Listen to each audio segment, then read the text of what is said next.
Timmy, talk about selection. And listen, I don't know how it happens on the pitch. If Pochettino and the coaching staff makes a determination that you're taking free kicks here, you're taking corners there. Why the fuck was Eriksen taking any corners whatsoever yesterday? Even the short corners, Trippier should have that job. Both sides. I don't care what's going on. His corners are too short. Elon drives them in, and I get what the expectation there is, a glancing header and all that. But Trippier's corners, when he's taking a full-fledged corner from the corner kick position, ends up in the same spot in the box where Harry scored, which is exactly what you need. Get the ball in the mixer. That really perplexed me yesterday. Yeah, I mean, I agree. I can't. There's not really any argument against who delivers a better corner. It's Trips. That's what we've seen. I mean, if I could maybe think of a reason why he wasn't taking those corners, possibly because of that attacking threat Watford has on that side of the pitch with Holebas and Pereira. Maybe they're worried about being left exposed defensively because you got to think you have Jan up in the box. You got Sanchez up in the box. I'm pretty sure Toby's up there too. So you have our three center backs up there. Then you go and you have Trips taking the corner. So who's going to defend on a fast break? Maybe that's it. But I mean, that's the only justification I can give to it, because I agree with you. Who puts in the better corner? Well, what we've seen early on the season is that Trips is the one who puts in a better corner. So talking about effort and whatnot, Cat Spurs at loves_Spurs on Twitter asks, is Ben Davies a weak link when we need more weapons to beat a team like Watford? Obviously, all the threat came from the right boot of Trips, admittedly ineffective, but at least he tried. Sam, what are your thoughts on Davies there?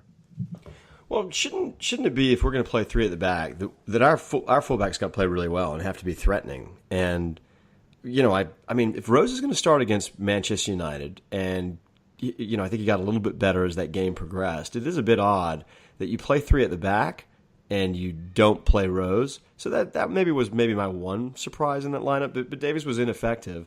But I have a hard time criticizing him because I think he's put in a number of really, really good shifts, particularly last year. He didn't this week. He never looked threatening. He didn't look assertive. Didn't defend particularly well. I mean, it just was a terrible, terrible game. So, but I'm ready to indict him and say that's how he is on a match in and match out basis. I'm not sure that I'm there. And Sam, you hit the nail on the head right there. I think that was the problem with this match, is when you play a back three, you expect more from your wing backs. You expect them to have that freedom to push forward, to help in the attack. Yeah. Per Spurs stat man, he put out there, Davies, 0 chances created, 0 crosses completed. Yeah. That's unacceptable when you're playing a back three and you need that from your wing backs. Yeah. You need them to help in the attack, and we didn't get that this game. Yeah. Yeah, and I thought that whereas Trippier might not have been so much thundering down his line, he was at least putting balls down the line so that that Lucas could get on it and cross balls in and set up plays. I mean, I felt like he was involved with play. I just didn't see that at all with Davies. Neither his passes nor his runs. All right, is everybody done? Is everybody calm now? We got that off our chest. This game was so shit. We had to have Watford score for us. It was That's awful. right. And then a fucking that's it. Dodgy NBC stream at that, which just I can't bear. I mean, like people pay real money for this, and it's horrible. It's horrible. $50 a season, and don't even get a halftime. Have to go back over to. Although there are actually, in fairness, there are some decent stats there. Like they show kind of what the average formation looks like, which is kind of cool. But other than that, Tim, how was the feed at the pub? I mean, it wasn't the best, but I mean, it's a bit typical dodgy. NBC Gold. So it wasn't anything different than what you're going to get off of your computer or streaming it on your phone from NBC Gold. Yeah. Mine on my computer. I mean, I had to watch it from my computer. It was seamless. It was like watching TV. I didn't have any issue. You got a really fast broadband connection. It's I did. Yeah. Wi-Fi. I do. But Wi-Fi is just. Yeah. Like just that little. Yeah, I mean, I didn't notice it. Not even at the pub. So I guess it wasn't bad. No, I guess it wasn't bad. It's got to be better than that Bravo streaming at Trinity at the end of last season. Oh God. All right, so let's switch gears. We'll talk about something positive. So Champions League draw was this past week. Last year when we drew Borussia Dortmund and we drew Real Madrid, and I don't even remember the other team. Who we draw? Applewell. Applewell. You know, it was almost like a group of death, and it kind of got labeled as such. Maybe for Applewell more than for us, but everybody expected Real Madrid and Dortmund to go through. This is more like a group of sex. Barcelona, PSV, Inter Milan. Chairs, what were your thoughts when this draw came out? I decided this year that I was not going to, follow it online. I saw Tim text the group on the first one, Barcelona, and if you're going to pick great teams that you're going to have to play, we got drawn with 3 clubs with some story. I mean, I was kind of hoping for Ajax. I've got a soft spot for Ajax over PSV.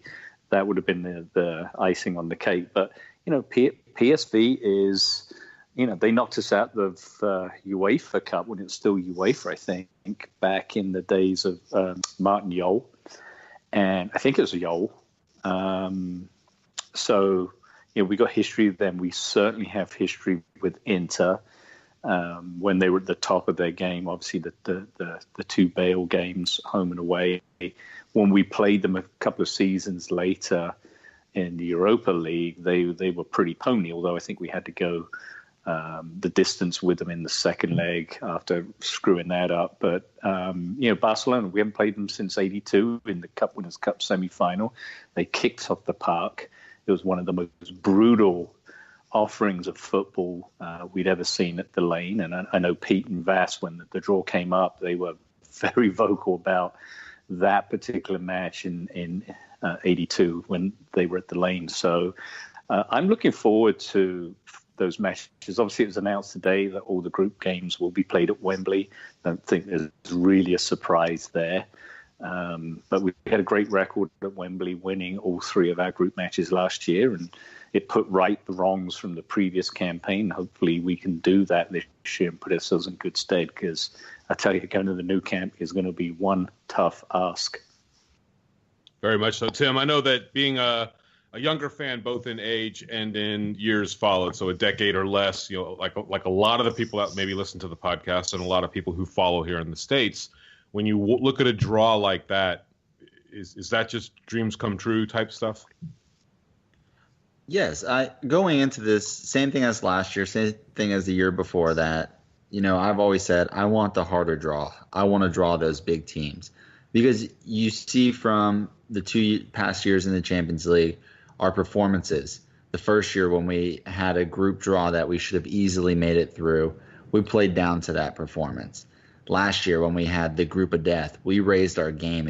We went out there for some memorable, historic results. And it's the same thing this season. I think this group that we drew is harder than last year, because you have that off game with Applewell. You don't have an off game with this group this year. Yeah. I would put Barcelona on the same level as Real Madrid, and that Borussia Dortmund squad last year, going through the manager change and everything. They weren't the Borussia Dortmund that we'd seen a couple seasons prior. So I'd put them on the same level as Inter. And so I think this group is at that same level, if not harder than last year's draw. And that's what I want to see in this competition. You don't come in this to, see the same types of draws that we had in the Europa League. That's not what we're in this for. That's not what our players want to be in it for. They want to play those big games. I mean, just look at the last 2 games. We raised the level of our competition to Man United. We lowered it when we thought we had a cakewalk against Watford. And that seems to kind of be a problem with the mindset of our team right now, is we'll raise our game for the big matches, but we kind of drop to the wayside when we think we have it easy. Right. I'm looking at this article. It just came out today. So, Sammy, the other draw that we had this week was League Cup, Carabao Cup against Watford. Was our draw, and it is considered a home match for us. Date is tentatively 9/25, so September 25th. I'm reading this article as Tim was talking, and it's talking about what we talked about last week, is where do we play if we get drawn at home, which we did. The EFL board will meet Thursday this week coming to consider Spurs' request. So this is the club making a request to play their League Cup third-round home match against Watford at Stadium MK. So the MK Don Stadium, which we mentioned last week here on the podcast, is the venue that Tottenham are looking at having this match played at, because they do not want to play the reverse fixture at Watford, apparently. So your thoughts, on that? MK is, what is it, about 35 miles north of Tottenham? It's close to, I think it's, around 50. I don't is think it 50? It's a hike, right? Yeah, I think it's a hoof. I think my biggest takeaway about what happened this week was the Trust's response, and I'm not going to. I'm not intelligent enough to know to really sort of draw an opinion, at least one that I'm willing to stand by. I think at first blush, I thought, well, okay, they have principles, and they did this for a reason. But do you know where the principles came from? Well, I do, but I thought it was pretty bizarre that we were close to playing a whole season there. So I'm a little curious as to why there's such a kerfuffle about playing one match there. So this is probably a great one for you, Chairs. Well, no, you carry on. I'll give my opinion. Well, no, I don't know. Is the short answer to your question, Kenny? I don't know. I mean, I would think you just try and find a ground that's as convenient as possible, that's available, that's as close to your home ground. The logistics of that, I'm sure, are not going to be easy. There's money involved. And, the Emirates is available. Yeah, that's, as they say, right out. But the Trust, I think, and this is where I'm going to be a little bit murky, but the Trust wasn't encouraging supporters to not go. The Trust just basically said they're not going. And we as a Trust, yes, are not going. That's right. And this has to do with the fact that they cleared out of Wimbledon all those years ago, which and they felt like that they jilted the fans. Fans got fucked, and this was in a sense a protest against that kind of behavior, which is all fine and well as far as I'm concerned. I just thought my knee-jerk reaction was, well, that's a bit odd given the fact that we were going to be playing potentially an entire season there. Well, yeah. So my thought, and I think some smartasses brought this up on Twitter. If they're against this, it happens, twice a season in any major sport over here, where someone up stumps and moves to another city. It's just commonplace, and you're just left to deal with it. You go pick another team, but it just doesn't happen in professional football in England. And it was a very, very tough time for Wimbledon when they up sticks and moved to Milton Keynes. And I kind of get what the Trust is doing in sticking up for that stance, but shouldn't they be a little more principled on other bigger issues in football, like the money grabbing teams that are out there? Because they're certainly not boycotting going to City or going to Chelsea or going to United with all this foreign investment.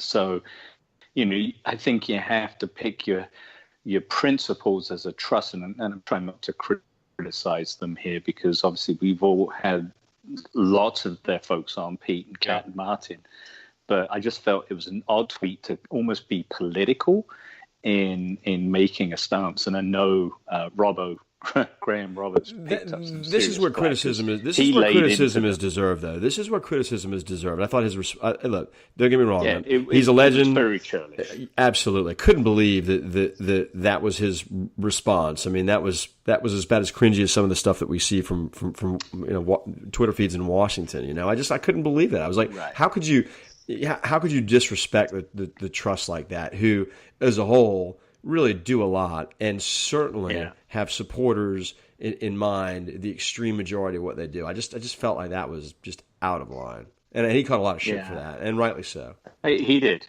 And so, again, I don't know what the Trust was trying to gain by making the statement. It's probably I need to learn more about it, too. Because I think, as I said, there are bigger issues in football to worry about, where we're playing on a midweek game against Watford in the Fizzy Cup that's going to have 15,000 people attend. And at MK Stadium, it's absolutely going to be 15,000 or less, just because it's so bloody far away. And I understand Wembley was not available that week for whatever reason. Who knows what would possibly be going on in late September on a Tuesday or a Wednesday at Wembley. I don't know. But it would be interesting if we make it through to the next round and the same thing happens, and we're still not available at the new stadium, and Wembley's not available again. then it is a question. And